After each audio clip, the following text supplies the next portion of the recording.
Well, good morning. Good morning. How are you? I am well, and how are you, Mr. J. Mason Davis? I'm doing very well. We're so pleased to have you here finally. I'm Laura Anderson, and it is Tuesday morning, April 1st, 2008.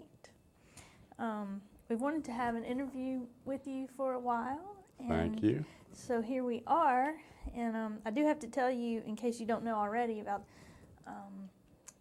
the project that we're working on to renovate part of the galleries. And so we especially thought of you in light of that project. And what we're doing is interpreting the 4th Avenue Business District and really punching it up and making it more lively for our visitors so that they understand perhaps what life was like during segregation in the district. So that's one thing we want to focus on, but because we finally have you here, I want to start with the basics and talk for as long as we can just about you and your amazing life. I've heard some of your stories before, so we've got to get some of them on tape. You don't believe them, do you? Most of them I really do, so set me straight this morning. Okay. If you could state your full name and date of birth and where you were born, and we'll go from there. Well, my full name is Julian Mason Davis, Jr. I was born here in Birmingham, Alabama on July 30th, 1935. And what happened after you were born? I thought you were going to break it down a little more narrow than that. Do you want me to just go through a chronological thing? Sure. I mean, can you tell us about your parents and what they did for a living and how you fit in once you came into the picture and what you did? Well, sort of lead me like that if you don't mind. No, I don't My mind at all. parents were Julian Mason Davis Sr. and Madeline Corrine Harris Davis. They were both born in Birmingham. My mother's father's name was Charles Morgan Harris Sr. He was the founder, along with his sister, of Davenport and Harris Funeral Home, and it was founded in September 1899. The first place where they had a business was on the corner of 3rd Avenue North and 18th Street. The building is still standing today. It's on the southwest corner of that intersection. And his wife, my mother's mother, was Mattie Saffold Harris. Well, I should have told you that my grandfather was born in Montgomery. He came to Birmingham in 1892 or 93. My grandmother was born in Selma, Alabama, and she and her sister and brother, along with her mother, moved from Selma to Montgomery. And she met her husband, Charles Morgan Harris, in Montgomery. My grandmother went to school at the Laura Rockefeller Spelman Seminary in Atlanta, Georgia. Her husband, my grandfather, attended what is today Alabama State University, and that's a whole story within itself. My father, Julian Mason Davis Sr., was born in Birmingham, and his parents were William Calhoun Davis. He was born in Marion, Alabama, and he went to school at Lincoln Normal. He, along with a friend of his, they were pretty distantly related, whose name was James Julian, moved from Marion when the state of Alabama purchased the upper 2 grades of Lincoln Normal and moved it to Montgomery. He and James Julian moved to Montgomery, and they went to school there. They followed the man who was the principal of Lincoln Normal, whose name was Professor Patterson. So they wanted to continue under his guidance, and they moved to Montgomery, and both of them finished Alabama State University. Back during that time, it was known as State Normal School for Colored.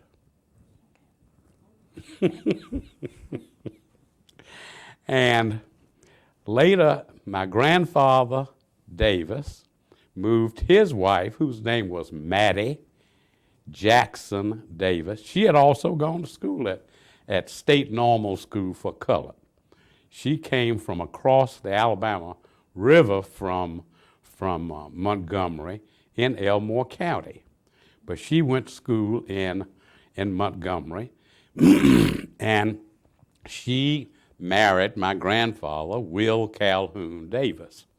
They moved to Birmingham around the very same time as Charles Morgan Harris and his wife, Mattie B. Harris, did. William Calhoun Davis was employed by the Birmingham public school system, and he became the principal of Cameron Elementary School. That was on the corner of 15th Street and 8th Avenue South, right in the middle of UAB today. And he was principal there from, I guess 1895 until the early part of the 1900s, 1901, 1902, when the Board of Education built the first brick building used for an elementary school in Birmingham. And its name was Thomas Elementary School.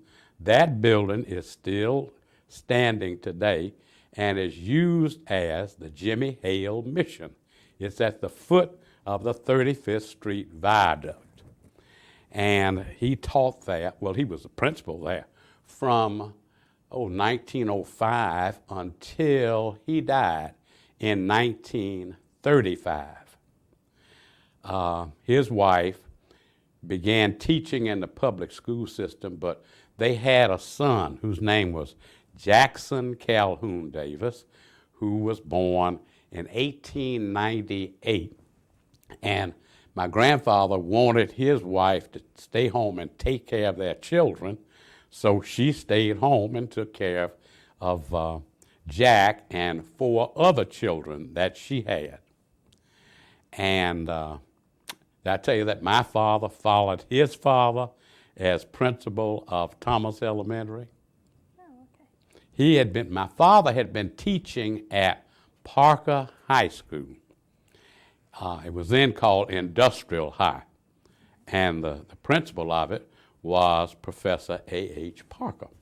My father taught physics and history at Parker, but he was selected by the Board of Education as the next principal of Thomas Elementary School. And he was the principal there from 1935, when his father died, until my father died in December 7th of 1937. He died from pneumonia. Back during that time, if you caught pneumonia, the doctor would examine you and he'd tell your wife or husband that the spouse was going to be dead in 8 days. It was known as 8-day pneumonia. And my father died in 8 days. And my mother raised my sister, whose name was Sandra Ann Davis. She married a guy whose name was John Wesley Work. And John Wesley Work was the son of John Wesley Work Sr., who headed the Fisk Jubilee Singers in Nashville. That's how I know that name. Yeah. That's right. Fascinating. Was she your only sibling? Only sibling. Okay. She's dead now. Okay. She died in 1995. Okay. But she left 5 children. They're all alive. Okay. On my mother's side, she was one of 10 children. The first child's name was Saffold Harris. he died in very young infancy. The next child was Clara Frances. Well, her name, her married name was Evans, but she was Clara Frances Harris. And she went to school, and she taught for a little while until she married her husband, Ira Emmett Evans, who had been in the First World War. And when he came back, he wanted his wife to stay home. They had a son, Ira Jr., and Clarice. Then there was Charles Morgan Harris Jr., who went to school at Talladega, graduated, and became a physician. And he practiced in Jersey City, New Jersey, and in Philadelphia, Pennsylvania. He married Laura Baxter, and they had 2 children. And let's see. I don't think you're going to have any trouble filling out the biographical information form that we have. Well, you asked me for this. Yeah. I want to get to you and your sister and Okay. growing up without your father. I mean, you were quite young. You were 2. I was I'm doing 2. the math I was correctly. 2. Just Well, tell let me me about jump to how my. your mother did it. All right, let me jump to my mother. Okay. Her name was Madeline Corrine, Corinne, Harris. She married my father in 1932. She was also a graduate of Talladega College, and her husband, my father, was a graduate of Wilberforce University that's up in Xenia, Ohio. It was founded by the Methodist Church, and my mother went to Talladega. Talladega was founded by the Congregational Church. Most folks don't have the slightest idea of what the Congregational Church is. It was the original church that had the Pilgrims and the Puritans on it, the Mayflower, that came to this country and settled in Massachusetts. It was from that church, from the Congregational Church, that the abolitionists and those that worked to free the slaves were created. And they just worked pretty hard at it, and they caused the Civil War. And after the Civil War was fought, the North won, and so that put the abolitionists sort of in power. And they were members of the Republican Party, and they held most of the offices that had been held formerly by the Democrats, the white slave owners. Well, anyway, that's about the Congregational Church. Right. They founded Talladega. Right. Mm-hmm. And all of my mother's brothers and sisters either graduated from Talladega College or from Wilberforce. The first of the brothers to graduate was Charles, and he graduated in 1922.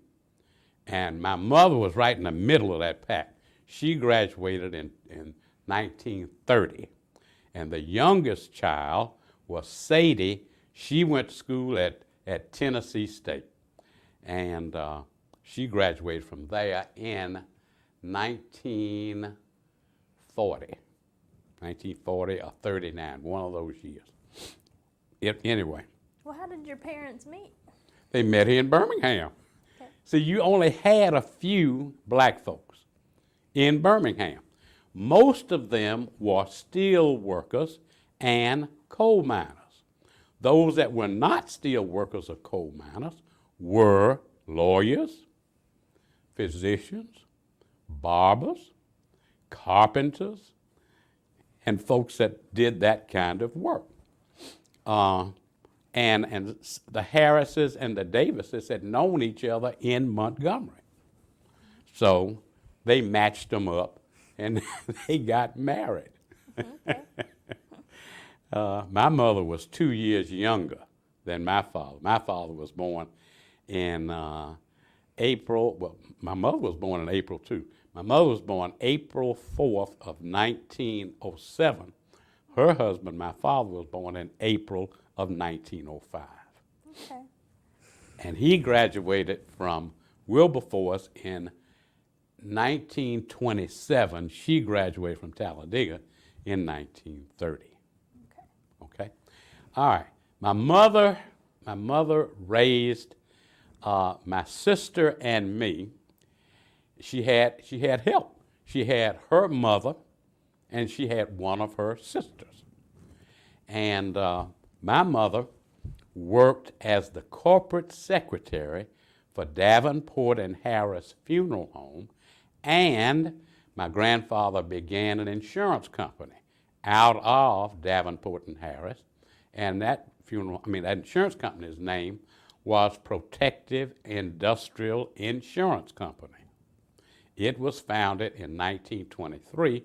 The funeral home was begun in 1899.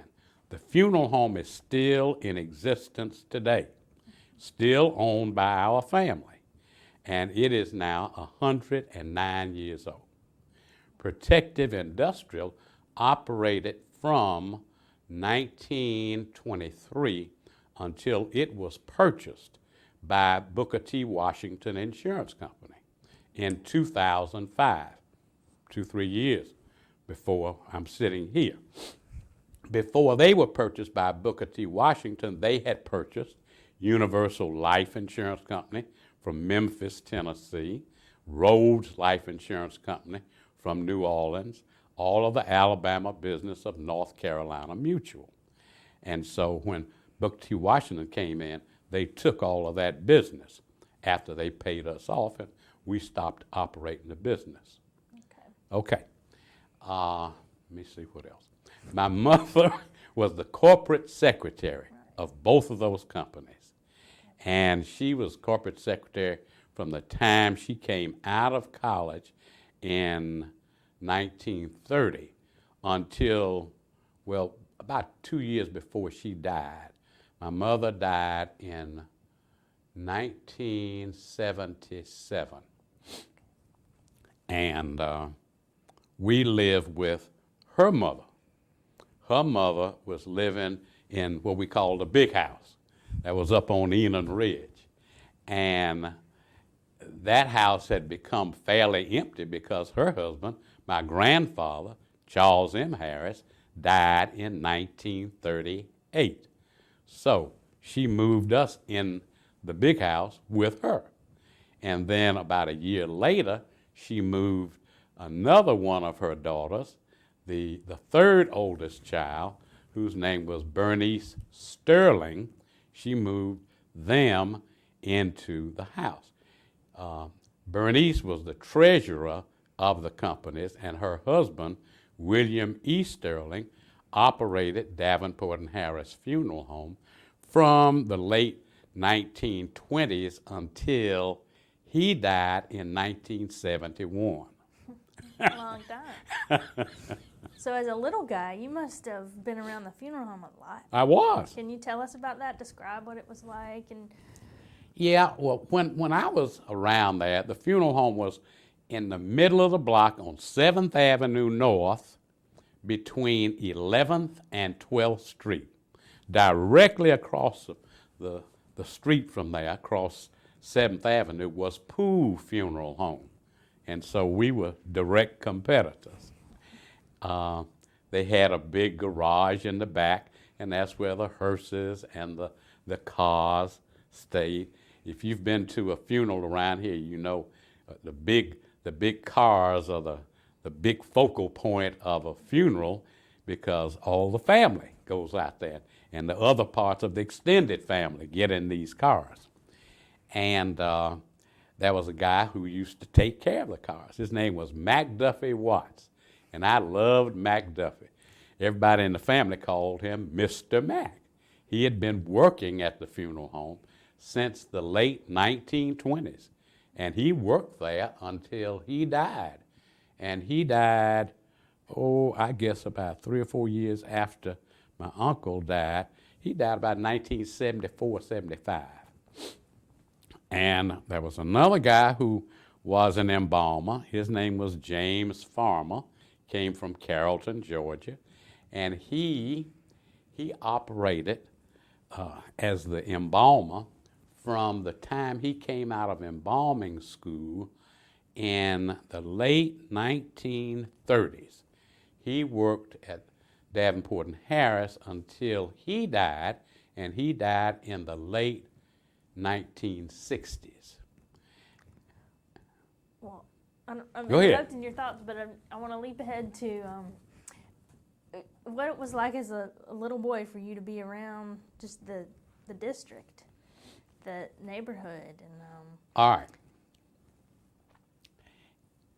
I wasn't around the 4th Avenue district as a little boy because the funeral home was down on 7th Avenue. 7th, right? All right. The Black Business District was on 3rd Avenue, a little bit on 3rd Avenue, 4th Avenue, and a little bit on 5th Avenue. Okay. It started around 18th Street and it ran back to 16th Street. The central hub of the Black Business District, and this is the 1920s, the 1930s, the 1940s, and the 1950s, and the early part of the 60s. The central hub was the Masonic Temple building, and that contained the Temple Pharmacy Drugstore, which, by the way, had been started by my oldest uncle, my father's oldest brother, Jackson C. Davis, in 1923 when the building was completed. And that building was built by a black man whose name was Mr. Wyndham, T.C. Wyndham. And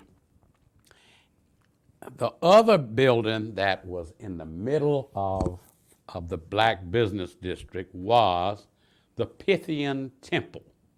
That was on 18th Street between 3rd Avenue and 4th Avenue. And in that building were a number of physician and dentist offices. The doctor that delivered me, his name was Henry C. Bryant. He had his office there, and across the waiting room from his office was the lab for Dr. Lacey, who was a dentist. And then up on the 5th floor, I think there were 5 floors in that building, the offices of 2 black men that were lawyers. I don't know if you've ever heard of them before.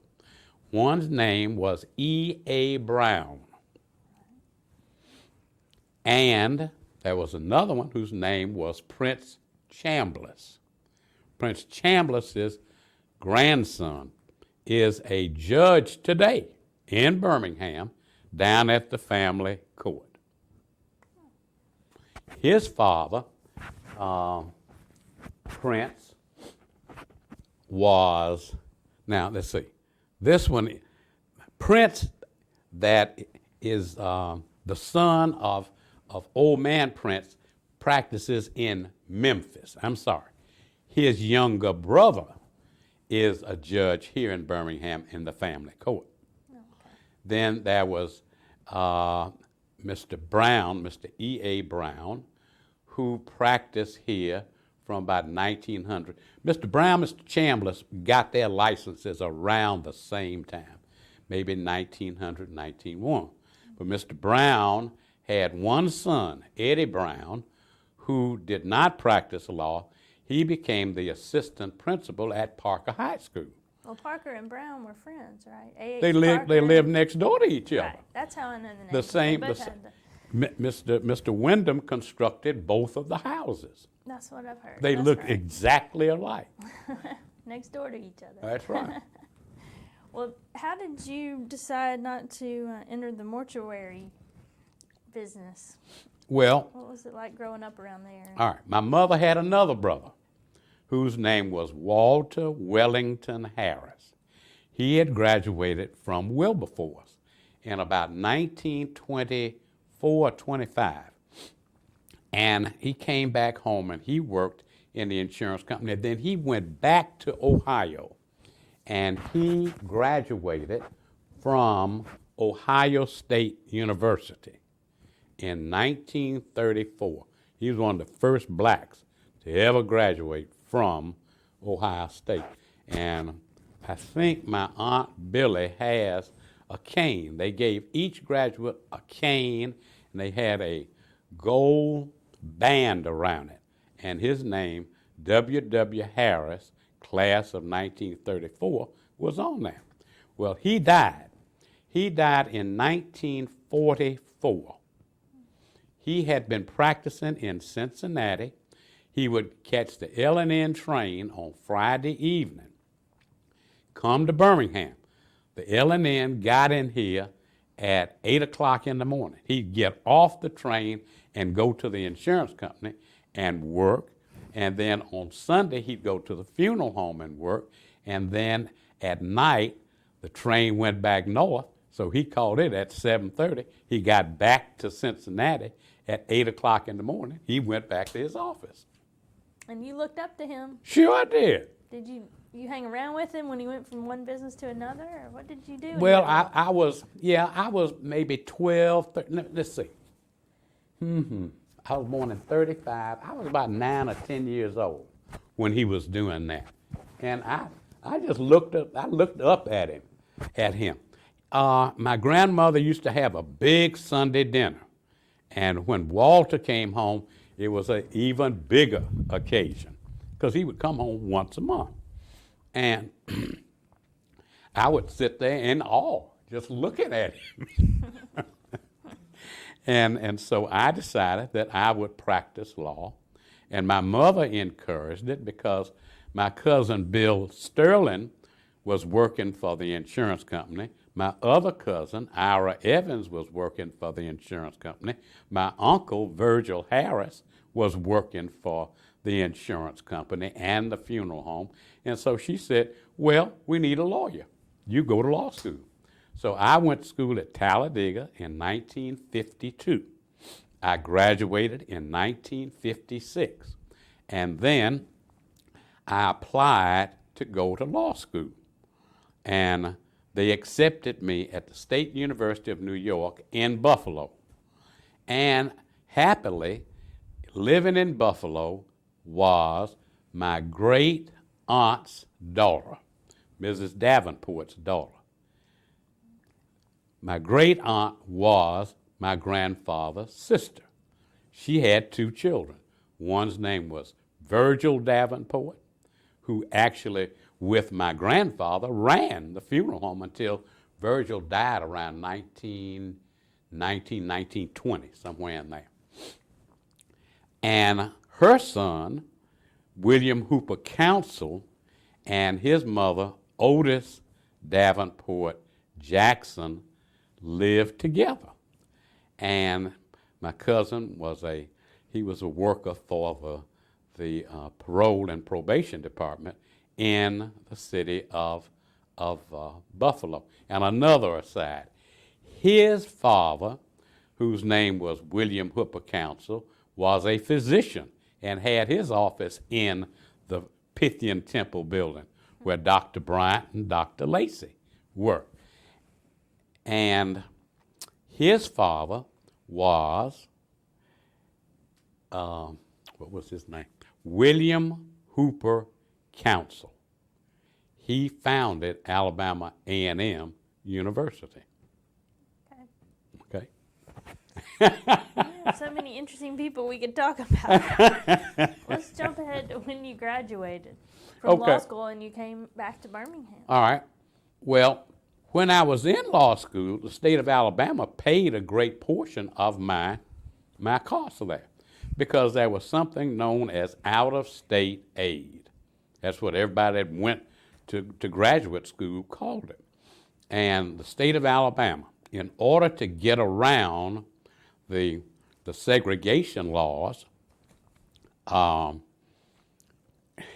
gave to black students the amount of money that was the difference between the cost of going to law school or medical school or accounting school or to go into college to get an MA degree. The difference between the cost of going to the school that you attended and the cost you would have paid to go to the University of Alabama or to Auburn as a state resident. So they had to pay that to me, and they paid my way up there in September and my way back in June. So I came back here. Let me tell you a little story.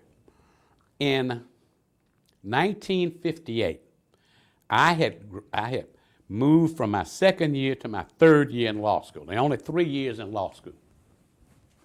I had completed an entire year of constitutional law.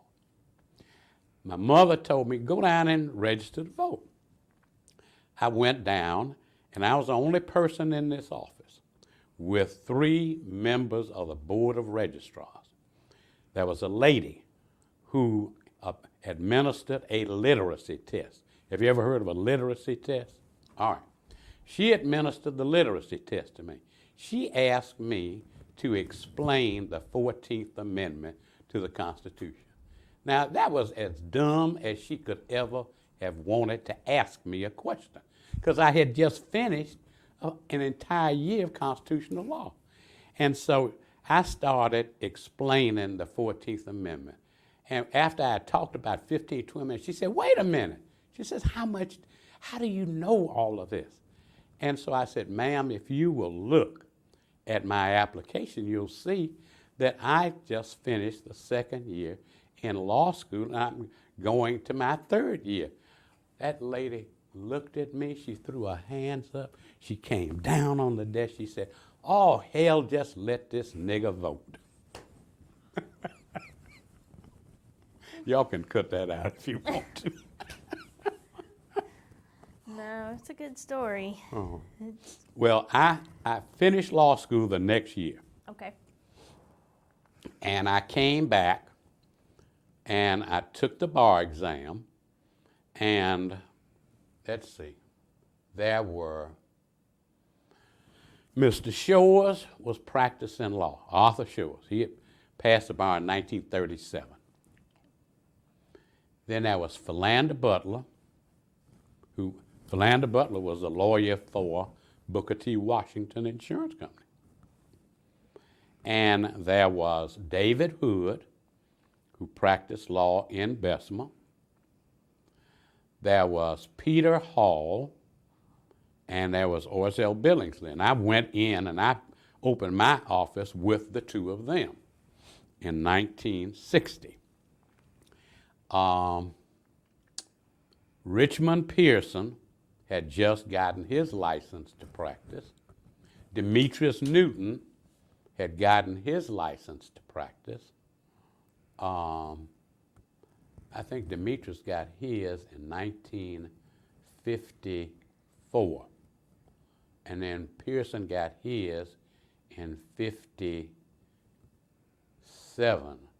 And W.L. Williams got his in 58. I got mine in April of 1960. And I think that's all of them. Orzel Billingsley and Peter Hall. Orzel got his in 50. Peter Hall got his license in 48. But there were about 7 or 8 black lawyers. And then when I came in, I think I became the 9th black lawyer in the city of Birmingham. So you and Mr. Hall and Mr. Billingsley had an office in the Masonic Temple building? That's right. Okay. On the 5th floor. Okay. Can you tell us about that, what the Temple building was like when you entered that arrangement? It was a lively place. On the ground floor, Sue Patterson had a beauty shop down on the north end of the building. Next to her was Sam Hill. Sam Hill had a photography place. Next to him, Alexander and Company, and that was an insurance agency that was operated by John Drew. It was in there, and McCain Real Estate was in there. Next to them was a tailoring shop that was operated by Gene Holland and his brother, Blanche K. Holland. Then next to them was the Temple Pharmacy. And after that, you had the lobby. The lobby consisted of the equivalent of two different offices that could have been offices. The space of two different offices, that was a lobby. The floor was tiled, and the tile ran up on the sides. And there were two elevators in there, and there were two elevator operators because those elevators were very busy. Protective Industrial Insurance Company had its district office in there. North Carolina Mutual Insurance Company had its district office in the Masonic Temple. The Atlanta Life Insurance Company had their district office in there, and the North Carolina Mutual had their district office in the Temple Pharmacy. Our office was on the fifth floor. We were shared, let's see, Protective Industrial was on the west side of that floor. To the south side of the floor were Dr. Howard, who was a dentist, and Dr. Jameson, who was a physician.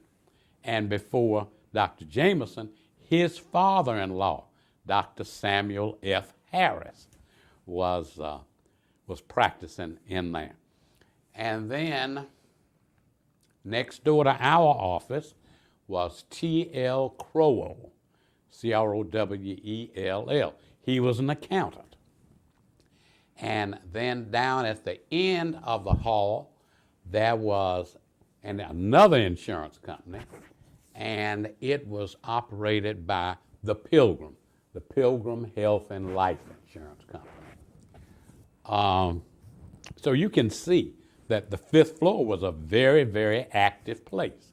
On the seventh floor, and I left his name out, Oscar W. Adams had his office there, and he shared space with J. Richmond Pearson and with Demetrius Newton. And later, about 5 or 6 years after then, Judge U.W. Clement came in and went into Oscar's office. But before Clement, James K. Baker came down from Philadelphia, and he started practicing in that office. May I stop and get some water? Certainly, yeah. Okay. You don't have to ask.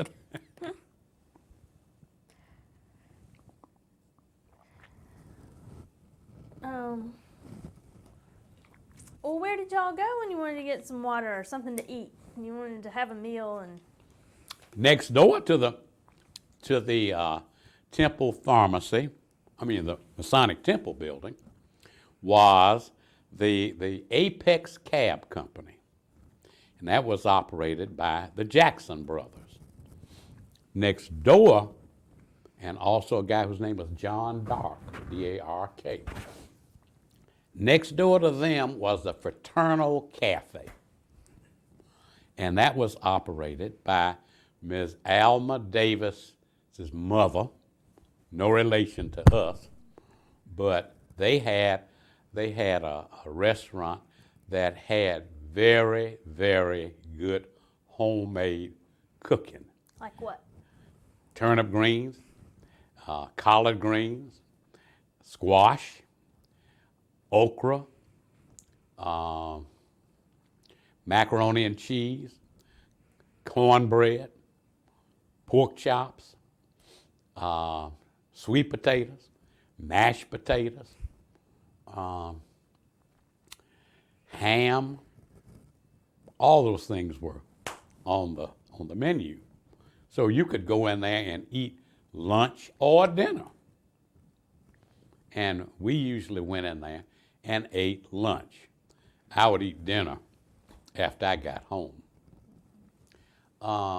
And next door to the Fraternal Cafe, going down the street, was a cleaner's in the back, and up front was a barber shop. And it was operated by Emmett Coleman. Coleman he was a barber and had been a barber in that building. I'm talking about the 1960s now, 1950s, 1960s. But Emmett Coleman had been there since he came back from service in 1946. And next to that was a parking lot. So, let me see. Is there anything else you want me to tell you about the Masonic Temple building? Well, just the area in general. Did white people come down there? Yeah, you would have a few. Lawyers came down there if they were dealing with other lawyers. You would have a few business people that came, but primarily it was segregated business. I represented a black clientele. Oscar Adams represented a black clientele. Peter Hall, Orzel Billingsley, we all represented a black clientele. And beginning in the 1960s, 61, 62, Pete and Orzel and I began going to Huntsville. We had a good client up there whose name was Dr. John Cashin, Cashin. And that's another story about his father, because his father was a dentist, and the dentist's father was a lawyer. He started practicing in the 1880s. Yeah, that's an interesting family up Yeah. there. Mm-hmm. Well, anyway, we went and we stayed with the Cashin's parents, Dr. and Mrs. Cashin. Why did you stay with them? Because I told you about William Whipper Council. William Whipper Council had been the enrolling clerk in the Alabama legislature during the period of Reconstruction that ended about 1876. They had the election in 1874, and that was called the Redemption. That was when the whites decided that they would vote en masse in the Democratic Party, and they got rid of blacks that had sat in the legislature. When the blacks were gotten rid of, William Whipper Council lost his job as the enrolling clerk. And Herschel Cashin lost his job as William Whipper Council's assistant. They decided to go north. They went to Decatur first, and Council opened a couple of schools. Then he went to Huntsville, went to Normal, which was a suburb of Huntsville, and he started an agriculture and mechanical school up there that got state appropriations based on Council's relationship with many of the members of the legislature that he had served among. So he got the foundation of Alabama A&M started. Herschel Cashin went to Decatur, and he passed the bar. He was the only black up in North Alabama, in the Tennessee Valley, that practiced law. And so he had his office in Decatur. Then he went to Huntsville, and he opened his practice there. So he was very successful. So Orzel, Pete, and I stayed with the Cashin parents when we would go up there. We handled the sit-in cases, the lunch counter sit-in cases, and we won every one of them. And they were later appealed down to the Alabama Court of Appeals. We won those cases down there. So Huntsville was desegregated long before Birmingham. They were desegregated about 1962, 63. Birmingham doesn't get it until the middle 1960s and afterwards. I continued to go to Huntsville. I remember I represented a guy whose name was Joe Ben Haynes and another fella. They worked for Redstone Arsenal, and they brought EEOC charges against the Arsenal. They were one of the earliest cases of EEOC discrimination. I won that case for them. And let's see. By that time, Oscar Adams and his out-of-state partner, whose name was Jackson from down in Jacksonville, Florida, came to Huntsville. They filed the school desegregation cases.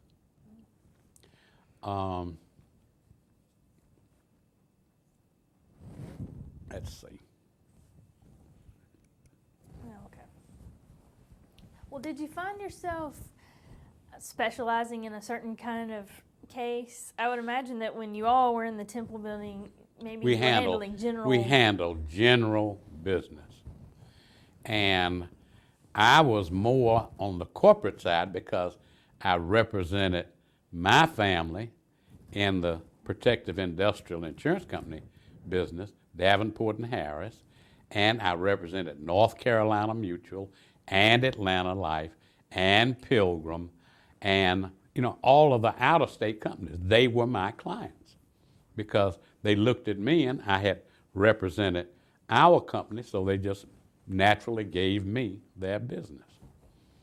And I practiced law in that fashion until, Orzel got sick in the late 1960s. Peter Hall got sick and he died in the early 1970s. We had dissolved our arrangement because I moved down to the end of the hall on the 5th floor and I started my own practice. And later on, Houston Brown, who is a circuit judge, came into my office. His father had taught me at Parker High School, taught me algebra, and he was the head football coach. And then after Houston came in, Bob Jones came in, and Bob Jones's father taught me English. He was head of the drama club, the Little Theater. And then David Sullivan came in my office, and his father was an elementary school principal. So we all practiced law for a while, and then everybody started going their separate ways. And by the early 1980s, Sorority had come to me, and they had asked me to come to practice law with them, and so I left, and I became the first black to go into a major white law firm and practice law.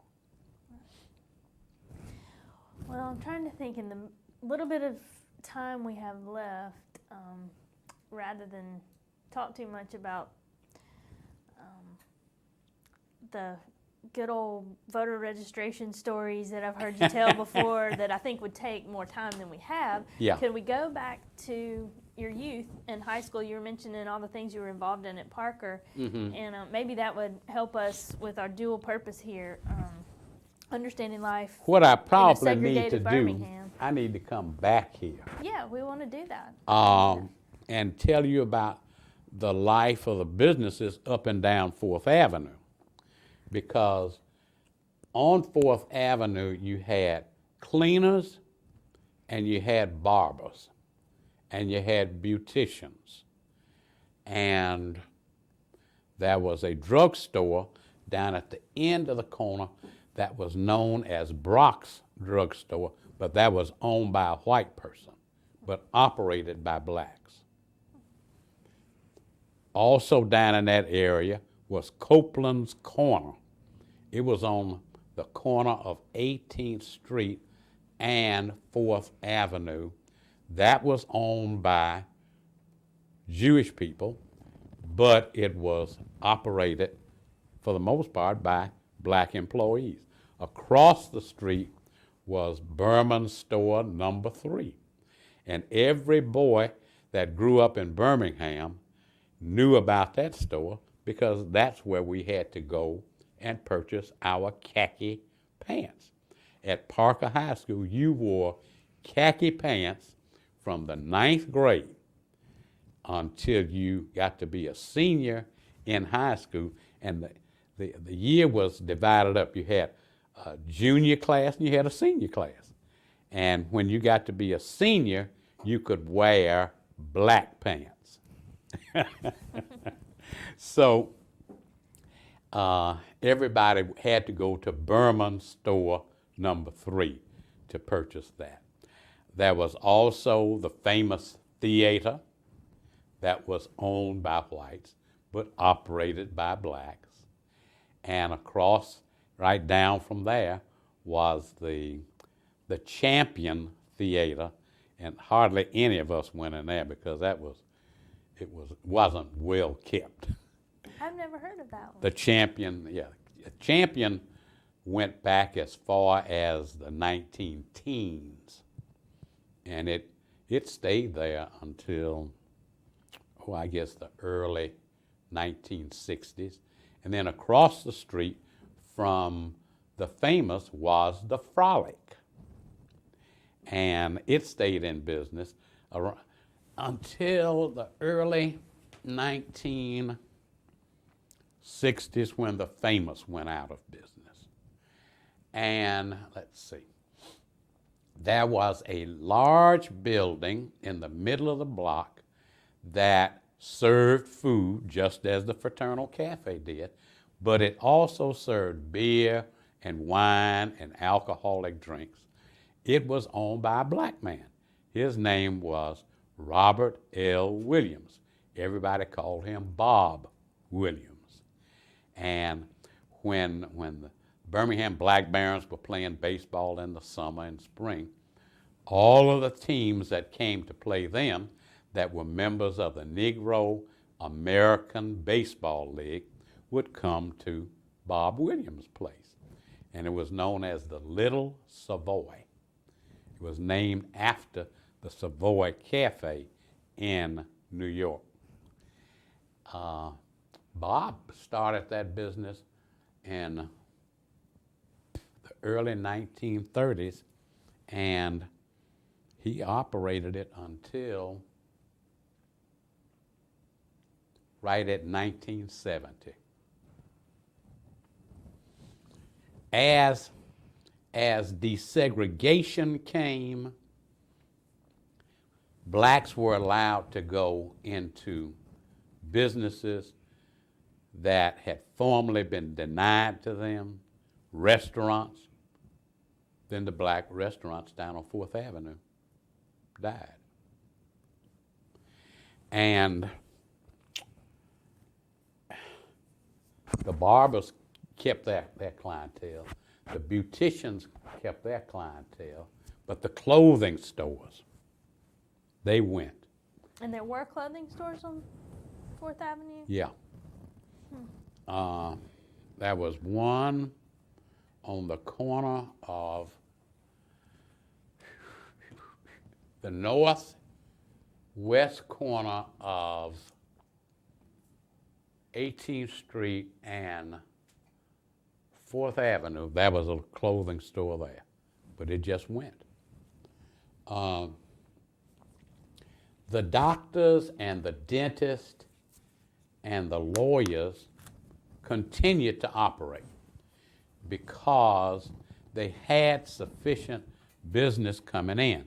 But just as in all other things, where white law firms, where white physicians started opening up to blacks, the blacks followed the business. And so a lot of the black physicians were older, and they either died in practice or they retired. The black lawyers remained in business because of the civil rights cases and because of the business that the businesses would give them. And some blacks would give them their business, but for the most part, blacks did not support blacks in business. Well, I guess we can end on that note with the promise that you will come back and pick this up for us. You're a great interview, so thank you so much for your time. You're also a busy attorney who needs to go, so yeah. You're welcome to say anything else. I had an audience, like.